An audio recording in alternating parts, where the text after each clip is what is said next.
In today's world, you have a rabbi like this, that's right in front of me, that is willing to tell the truth.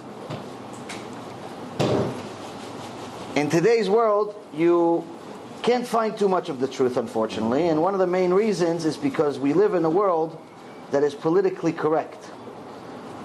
Unfortunately, politically correct doesn't make people do tshuva. Doesn't make people do tshuva.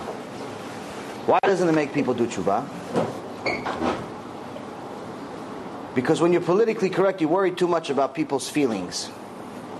Now, if I came here and I told you, listen, you're all tzaddikim, everything is fine, no one needs to do anything, just give a little tzedakah and everything's fine. Everyone's going to leave, say, wow, he has a very good business, and you're going to go back to your life and nothing's going to change. But if I'm going to tell you what God said, and what God said is a little bit different. What God said is a little bit different than what most people say. What God said is a little harsher. What God said is a little stronger language than everyone's tzaddikim. God told us last week's parasha, Im bechukotai telechu. He said, if you walk with my mitzvot, meaning if you take my laws everywhere with you, meaning that when you go on vacation, you have to be, God has to be with you, you have to be religious. When you're home, you have to be religious. When you're in your business, you have to be religious. What does it mean being religious? Being religious means you have to have yirat shamayim.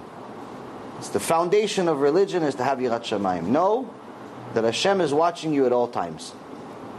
Shiviti HaShem negdi tamid.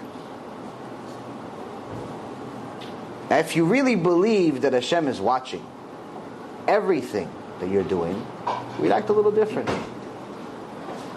But my story doesn't start with religion. My story doesn't start with the truth. I wasn't as fortunate as your rabbi over here. My story starts with Alma de Shikra, the world of lies. Now, the world of lies is very interesting because the whole time you're in it, you think it's the truth. I was surrounded by people that were not willing to tell the truth like your Rav, but they liked money. I had a lot of it, which I'll tell you how I got it. And for many, many years, they came, they collected, and they said nothing. And it cost me a lot. You've just experienced another Torah class brought to you by TorahAnytime.com.